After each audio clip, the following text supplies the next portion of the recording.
तो गाइस यहाँ पे देखिए बच्चों का क्या कर रहे हैं सब। और यहाँ पे देखिए अपना खेल खिलौना सब खेल रहे हैं। और ऐसे ही हम लोग भी पहले बचपन से खेला करते थे। तो यहाँ पे देखिए छोटा छोटा देखिए घर सब बनाए हैं। और घर बनाकर यहाँ पे देखिए खपड़ा है, खपड़ा से छाएँ भी है। और कई सारा छोटा छोटा घर बनाए हैं। और पता नहीं कितना सारा सामान है खेल खिलौना सब इकट्ठा करके इस पर अपना खेल रहे हैं।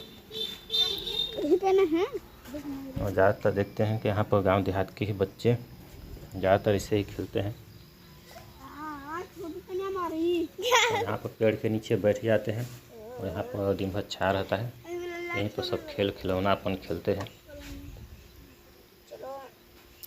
कोई अपन खाना पीना की तैयारी कर रहा है बनाने के लिए।